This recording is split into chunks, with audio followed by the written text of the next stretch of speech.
U.S. Springfield Model 1903 Mark I. The Mark I, of course, is the Springfield that's best known for the Pedersen device.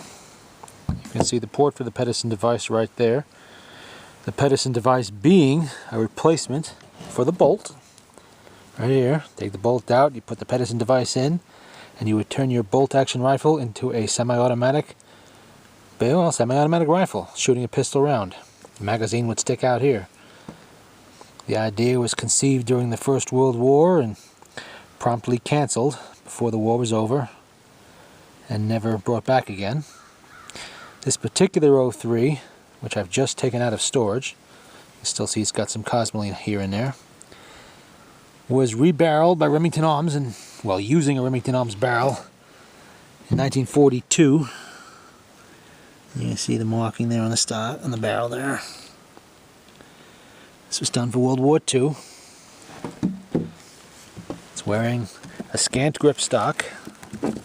See here, not quite a full C grip, C pistol grip stock, or a straight, sort of in the middle. Other than that, it's a typical 03. The press for arms was so great in 1941 that even old Springfields like this were hauled out of retirement, dusted off, reconditioned, and put back into service. And you can see the port. That would be the ejector port for the Pedersen device.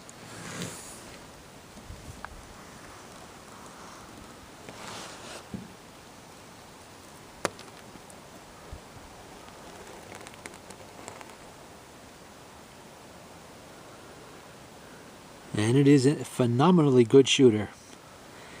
I have a collection of these rifles. This is one of many. The others will come out as I get time to do them.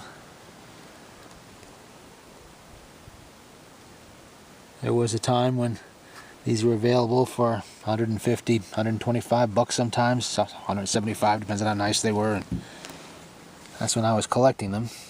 Today, however, it's a somewhat different situation. Some of these rifles cruising up near $1,000, not as affordable to collect anymore.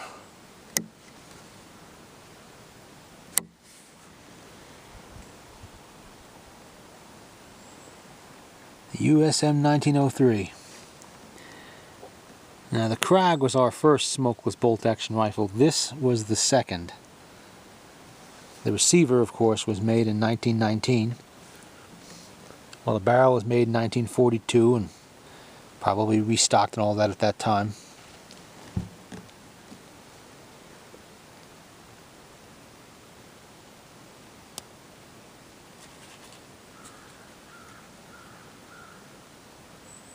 You can see they have yet to go to the stamped parts that would come later in the 03A3. That's still a milled trigger guard and milled steel bands, all heavy steel, nothing stamped.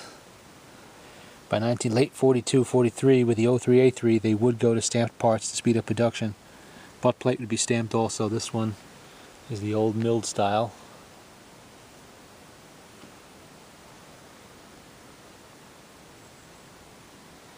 This was, of course, the rifle that we stole from the Germans. This is essentially a Mauser Model 98. We stole the design, we stole the charger clips. And if you're going to steal, you might as well steal one of the best rifle designs there is, and that's what they did. They were sued by Mauser, and ended up having to pay royalties to the Germans for the use of the design.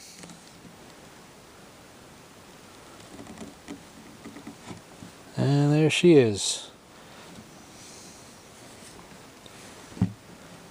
And I'll get to the other ones as time permits.